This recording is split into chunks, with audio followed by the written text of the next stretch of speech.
मैंने करीबन 29 ऐसे लिखे थे, 29 ऐसे लिखे थे मैंने ऐसे पेपर में जाने से पहले. Just before prelims, like last 15 days or so. So did you leave mock tests and then started like revising your basic books? So how should be the drill before, just before like 15 days before prelims? That is a good question. Paper दे रहे हो, आपको ये चीज देखना है कि आप पेपर भर रहे हो. ठीक है, सामने वाले को नहीं पता कि आप कौन हो, उसके पास नहीं जाता कि आपका नाम क्या है, उसके पास नहीं जाता कि आप कितने अच्छे स्टूडेंट हो, कहाँ के हो. Content Hello everyone, my name is Vikas Dhayal and today we have with us Rahul Goyal. He's an IPS officer of the 2020 batch. He got rank 168 in that attempt, and we are going to have a conversation regarding his UPSC journey and what worked and what did not. So welcome Rahul to the interview. Thank you Vikas. So firstly Rahul, let's go back to your journey. You started preparing in 2018 because you Yes. graduated in 2018. Yes. And your first attempt was along with your graduation, right? Just after graduation. Yes, I did my first attempt along with my graduation. So the idea was that I wanted to gain a knowledge about how UPSC prelims feels like, because it's a very big competitive exam, and the type of questions what one faces in the exam, what is the mindset you need in the exam, those were the things which are unknown to me. So I thought of just giving a once an attempt, so that like I was sure that I'm not going to give 6 attempts because this exam is demanding. So one attempt I was able to spare off to get a feel of how UPSC feels like. So after that, you are from IIT Kharagpur. Yes. So you completed your graduation and then you came to Delhi to prepare.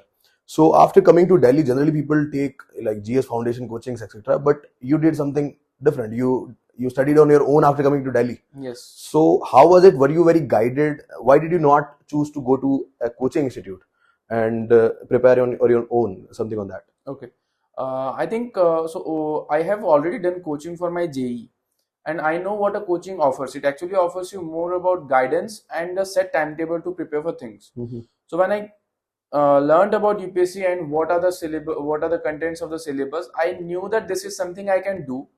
But for the timetable and guideline part, I felt that initially I started researching on Quora. At that point of time, Quora was a very good source of knowledge for the UPSC aspirants. Articles of Artika Shukla, those articles of Roman Saini, those are actually really helpful at that point of time. Also, there are some recently made YouTube videos which actually guided me with the broader planning. Now, after that, what I did was that I knew that it is something doable. I don't need coaching for that, because upon inquiring, I came to know that on the coaching they start from the basics, and I had a good educational background, so it was a kind of sorted thing. So I thought that no coaching is needed, and once I started reading, picking up, once I read the basic and it is getting more sure. So that is something.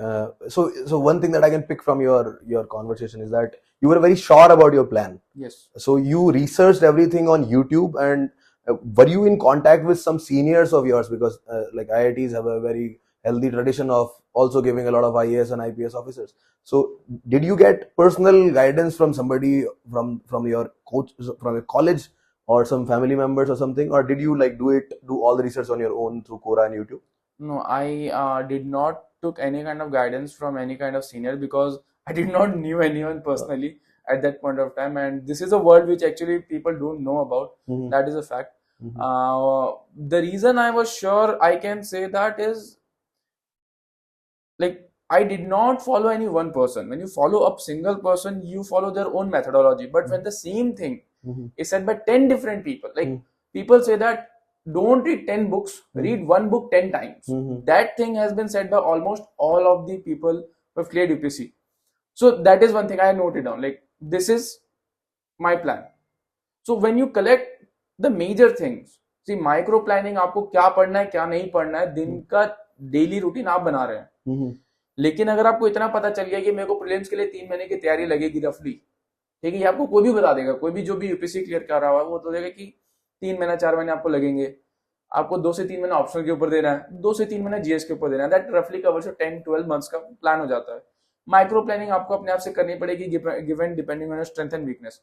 तो जब मेरे को पता लग गया ना कि ये चीज 10 लोग बोल रहे हैं, this is something going to be something very true, so I decided कि हाँ ठीक है, this is I am going to. जैसे एक बुक उठाई, मैंने उसी के नोट्स बनाए, उसी को पढ़ा. So that gave me the surety that I can do it. So so Rahul, you did not do any preliminary sort of preparation during your college days, that if that is correct.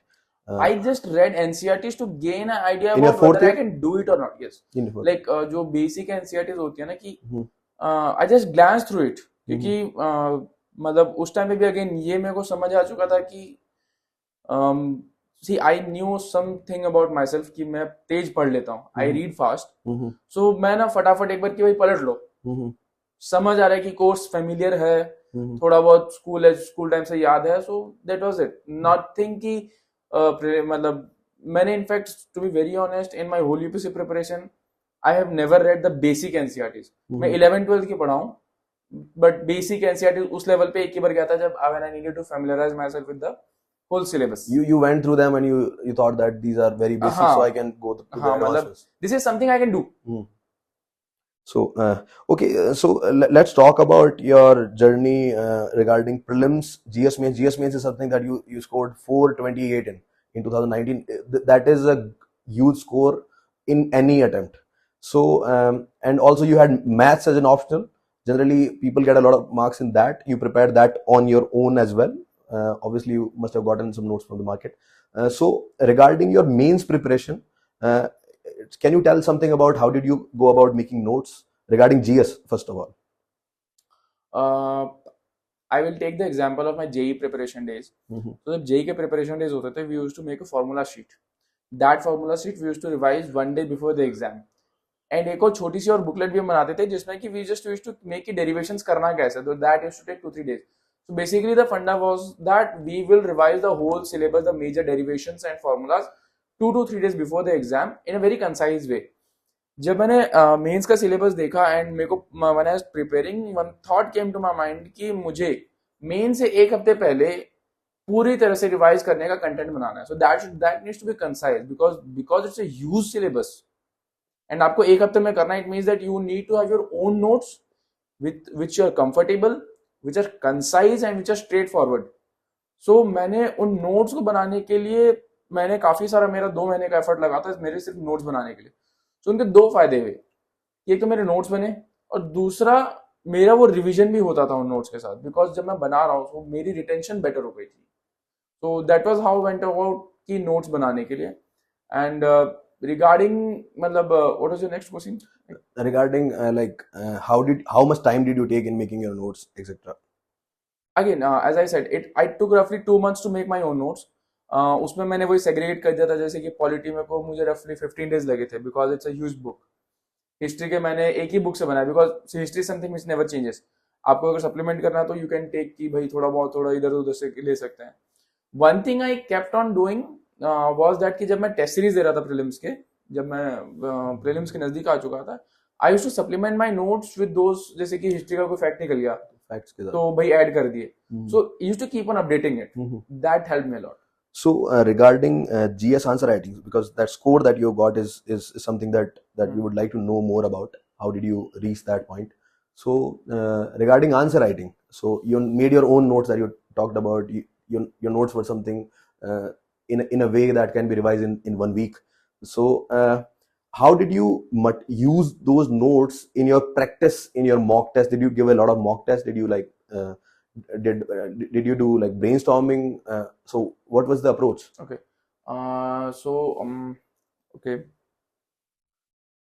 When I started the whole notes thing, I had one thing in mind that आपके पास जब भी कोई भी GS का question होता है ना, so suppose कीजिए कि एग्रीकल्चर पे क्वेश्चन है, तो there is going to be some content which is very generalised across any kind of agriculture question. आप वो कंटेंट प्रिपेयर करिए फॉर दैट स्पेसिफिक कि वो क्वेश्चन की क्या डिमांड है. आपको maybe you will take some cues from the current affairs, something from the मतलब मैगजीन्स हो गया, योजना वगैरह से आप उसका निकाल सकते हैं. तो मेरे जो नोट्स है they focused much more on the current, मतलब सॉरी जो स्टैटिक पार्ट है कि वो आंसर मैं कहीं पे भी लगा सकता हूँ. मुझे अगर बहुत ही बेर मिनिमम भी पता है किसी भी टॉपिक के बारे में, अगर सपोज एक 10 मार्क का क्वेश्चन आता है कि बेसिक, जैसे हमारे टाइम पे क्वेश्चन था साइबर डोम के बारे में, जो लगभग काफी कम लोगों को पता. हाँ, मतलब उस टाइम पे वो एकदम अननोन चीज थी. So what I thought just कि ये साइबर डोम है ना, आपको साइबर है और dome basically it mean something kind of secure environment है ना। अब साइबर सिक्योरिटी के ऊपर मेरे एक पन्ने के नोट्स थे, तो वही तो मैंने साइबर सिक्योरिटी के कंपोनेंट्स लाइन आउट कर दिए कि क्या होते हैं, and you must have written a lot of points. Exactly, so that tell me कि मुझे स्पेसिफिक नहीं पता उसके बारे में क्या है, but I know that somewhat generally this is also be holding true, है ना। सो मेरे नोट्स थोड़े से उस तरह से प्रिपेयर थे। दूसरा regarding test series, I gave somewhere around 20 tests, but मेरा like I had a benefit that कि मेरी राइटिंग स्पीड बहुत तेज थी, so I used to always keep a note कि मेरे 5 मिनट बचने चाहिए पेपर में। मेरा पेपर मैंने कभी भी आज तक 2 घंटे 55 मिनट से ऊपर दिया नहीं है। Even in the exam, exam में मैंने 2 घंटे 50 मिनट में दिया है। ओके, मतलब मेरे चेकिंग करना समहाउ मेरे साथ ये होता था दैट टाइम मेरे पास रहता था। सो दैट इज वन थिंग।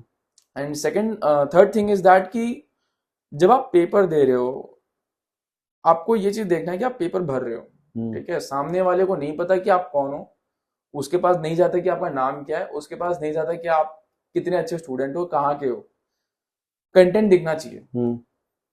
सो आपका टारगेट है कि वो जितने क्वेश्चन है 76-75 क्वेश्चन जो भी हैं, है ना, वो मैं पूरे कर रहा हूँ।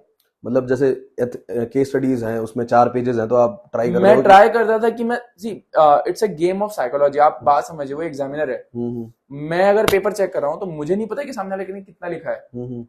मेरे को अगर सपोज 150 वर्ड है, रीजनेबली 150 वर्ड के लिए 1.5 से 1.25 पेज लगते ही हैं। अगर मैं एक पेज में कंप्लीट कर रहा हूँ तो मुझे लगेगा नहीं कि आंसर हाफ है। आप कंटेंट कितना भी अच्छा दे दो, but there is always something to add. GS ऐसा सब्जेक्ट है, so try to focus that you are completing the papers as well, like that is something very क्या कहते हैं ना, बेसिक आइडिया है। मतलब कि सामने वालों को लगेगा कि मैं कंटेंट लिख रहा हूँ, क्वालिटी क्वांटिटी में नहीं, but I felt that quantity matters. और उसमें ये भी है कि जैसे lot of people who score really well in general, so they write a lot of dimensions. For example, if the 10 marker, there was this rule that became very popular that at least 10 points you must be writing. If you're writing less, then like people must be writing more, so you are losing out on dimensions and marks. So did you also like write a lot of points and or a lot of dimensions did you open? In general, how many points did you write in the main exam that you? Okay, so I'll tell you about how I write my main answer. So मैं जब भी कोई question होता था, usually ऐसा होता है कि 10 मार्कर के 2 पार्ट बनते हैं और 15 मार्कर के 3 पार्ट बनते हैं। मेरा थोड़ा सा आंसर राइटिंग मैकेनिकल है। I am not very fluent in English and मतलब इंजीनियरिंग बैकग्राउंड है, सीरियसली बताऊं तो। सो मैं कहता इंट्रोडक्शन लिख दिए, जो पहला पार्ट है लिख दिए, आपको जितने पॉइंट्स आते हैं आप लिख दो। 3 है 3 लिख दो, 4 है 4 लिख दो, 10 आते हैं 10 लिखो। But the point which you are suppose to focus on is that you're also supposed to give equal weightage to the second and the third part. You cannot give maximum focus to the one part. And क्योंकि आपको balance answer बनाना है, it's a game of balance, है ना। अब आप 3 point लिख रहे हो सपोज कीजिए, but you are writing in comprehensive manner, है ना। आपने सपोज करा कि सोशल लिख दिया, सोशल में आपने उसके सारे पॉइंट्स कवर कर दिए। इकोनॉमिक लिख दिया, इकोनॉमिक से सारे पॉइंट्स कवर कर दिए। You can also do it in another way. आप सोशल लिखे, सोशल के नीचे आपने 3 पॉइंट लगा दिए, इकोनॉमिक्स उसके नीचे 3 point. It's a game of tricks कि आप उसको कैसे ब्रेकअप कर रहे हैं। So it depends on you, इधर you can make it 3 comprehensive points और 9 separate points. Okay, so but give weightage to all the part, that is the main thing. Okay, so regarding like completing the paper, you're saying that you already you completed the paper 10 minutes before the exact time. So and let's move on the conversation to the essay paper, for example. So you had maths as an option. So majority of the people who are having maths, they give a lot of time to mathematics, and they think that generally they can score beyond 300, and that can be a very good thing for clearing the whole exam. So regarding the essay paper, did you do something specifically, or like how many essays did you write, or did you take it seriously? Because most of the people do not. So essay paper, I actually took it so seriously that I messed it up. मैंने करीबन 29 ऐसे लिखे थे, 29 essays लिखे थे मैंने ऐसे paper में जाने से पहले, and I feel कि वो कहीं ना कहीं वो एक गलती रही मेरे से। मतलब आप 29 अगर ऐसे पेपर लिख रहे हो ना, तो आपको इतने You wrote more essays than the whole GS papers that you wrote. हाँ, मतलब आपको कंबाइंड इनपुट्स इतने आ जाते हैं ना, फिर आप कंफ्यूज होने लग जाते हो कि मैं करूं क्या। मेरे किसी पेपर में 130 भी गए हैं, किसी में 100 भी आए हैं और किसी में 115 भी आए हैं। सो 130 वाला कमेंट और 110 वाला कमेंट मिक्स हो गए मेरे। पहली चीज। दूसरी चीज, थोड़ा सा टॉपिक के ऊपर जो आप चूज कर रहे हैं एग्जाम हॉल में, दैट डिपेंड्स अ लॉट। आप कितना भी ट्राई करो, आप कितने भी बेहतरीन राइटर हो, but you can not write a good essay in a topic in which you are not comfortable with. True. ठीक है। सो मेरा मतलब जीएस का टॉपिक मैंने उठा लिया, health and education. I am not that comfortable with data and all. तो somewhere और अदर मैं जब, क्योंकि अब मैं लिख चुका हूं, मैं आधा घंटा उस टॉपिक में इन हूं, I can not cut it and right it again. वो है ना कि आपके स्पेस भी नहीं है। मेरे को तो ऐसा लगा था कि that it is not a very well suited topic, but I had no other options because बाकी 3 फिलोसॉफी भी नहीं आती थी। तो something is better than nothing. So ऐसे मेरे को थोड़ा सा डाइसी था। And maths, I will say that मुझे और कुछ आता नहीं था। मतलब sociology, anthropology, I needed to start from scratch, completely no guidance, completely. और ऑप्शनल के लिए आपको गाइडेंस चाहिए, you need specialised guidance, you can not do without specialised guidance. Maths के लिए क्या था कि उसका सिलेबस ऑलमोस्ट 80% मैकेनिकल से ओवरलैप था। मैकेनिकल आपका जो मेरा इंजीनियरिंग बैकग्राउंड था, so I'm very comfortable with it. There are only 2 chapters, modern algebra and real analysis, जो कि मुझे करने थे। And because maths background है, engineering है, तो it did not became that tough. वो मैंने कर लिया। तो वहीं पे भी मेरे नंबर थोड़े से वीक थे। तो आपने मैथ्स को, जैसे अगर हम टाइम मैनेजमेंट की बात करें, क्योंकि आपने एक तरह से you gave 1 complete year to the preparation, अगर आप 3 महीने और ऐड कर दें तो मतलब 1 ईयर एंड 3 मंथ्स, जो पूरे साइकिल को आपने 1 साल का ही किया। तो उसमें अगर मैं ऐसे बांटूं दिन को, because you need to balance your time really well, so how much time, if percent wise if you talk about, so from June to February or January, so how much time were you devoting to your GS mains preparation, your newspaper and your maths option? So how was it, the balance that you made? So initially I started with maths preparation, because maths का पहले तो syllabus complete करना, मतलब वो तो अपने आप में humongous task है। So 3 महीने में मैंने syllabus complete किया था, एटलीस्ट पहला राउंड। तो मुझे पता लग गया था कि मतलब पहला राउंड अच्छे से किया था मैंने, तो पता लग गया था क्या है क्या नहीं है। फिर बिकॉज मैंने 2018 का प्रीलिम्स दिया था, थोड़ी बहुत पढ़ाई कर रखी थी, सो मेरे को जीएस के सिलेबस से भी मैं रूबरू था, काफी हद तक था। सो 2 महीने मैंने उसको दिए थे आपके नोट्स बनाने को। तो somewhere from July till October, 3.5-4 महीने मैथ्स के पीछे गए थे। November, December and some part of January went in notes making for the GS। And उसके बाद I started picking up the, क्या कहते हैं, थोड़ा सा फिर मैंने मैथ्स उठाया टू रिवाइज 15-20 दिन के लिए। Then I started picking up the prelims preparation. So basically you tried basically revising your maths also in Jan and Feb, so that it because maths is something which you'll forget in matlab snap. So you did not want to like give too much time between like leaving maths preparation and then preparing full time for you prelims. Cannot do that actually, yes. Because आपका optional छूट जाएगा, पूरा छूट जाएगा। So for people who are appearing for this year's prelims, so it is 4 months away right now, it will be on 28th of May. So what would be your advice regarding how should they balance their prelims and mains in the next 1 month, that is and obviously from March onwards they should be focusing more on prelims, but this 1 month, the February?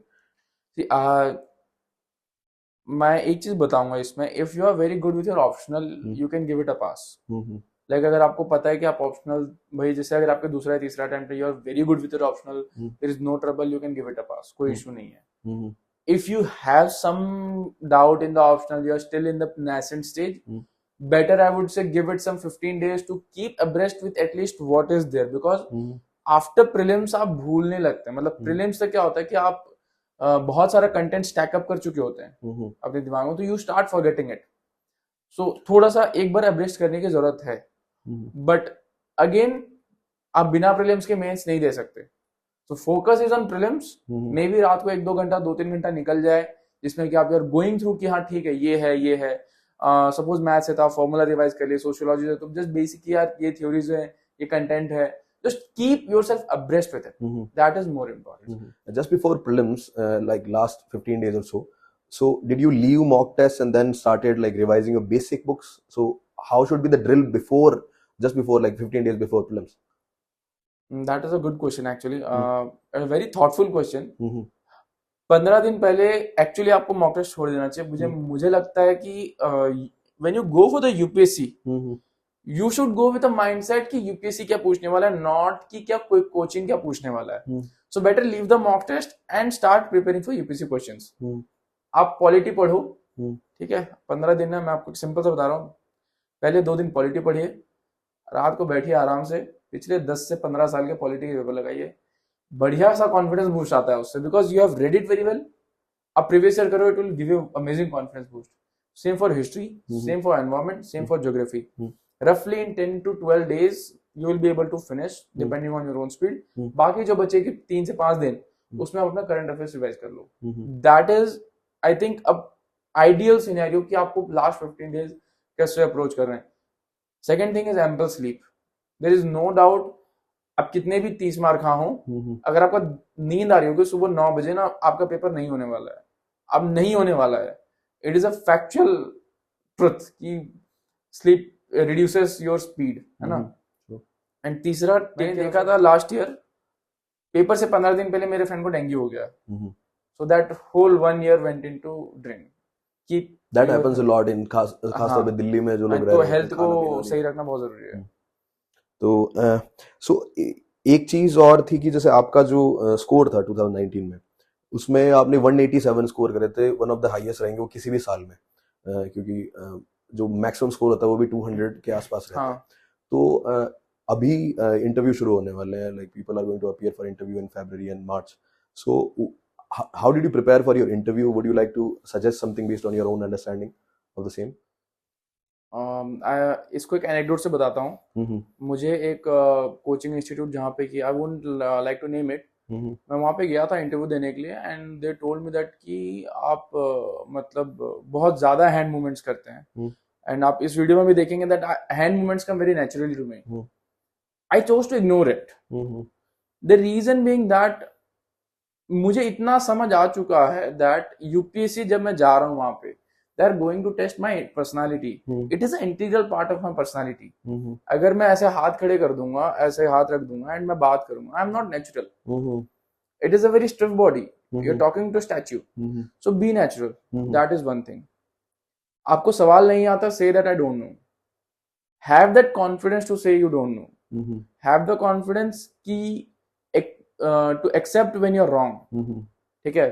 मैंने आज तक कभी भी ऐसी कहानी नहीं सुनी है किसी भी इंटरव्यू स्टोरी के बारे में that they have maybe scolded someone for being wrong. It is fine to be wrong.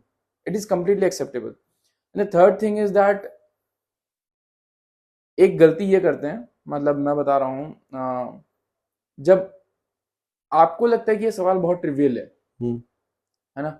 Suppose कीजिए कि मैं कलांडी से बिलोंग करता हूँ, मुझसे पूछ ले कि आप बताइए कलांडी के कोई भी घूमने की जगह बता दीजिए.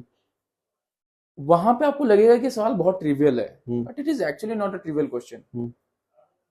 वो आप उस सवाल को यूज करिए पर्सनल टच देकर के. आप बोलिए कि मैम मैं पर्सनली डोगरी की चरचरा वाटरफॉल गया था, मुझे बहुत अच्छी लगी थी.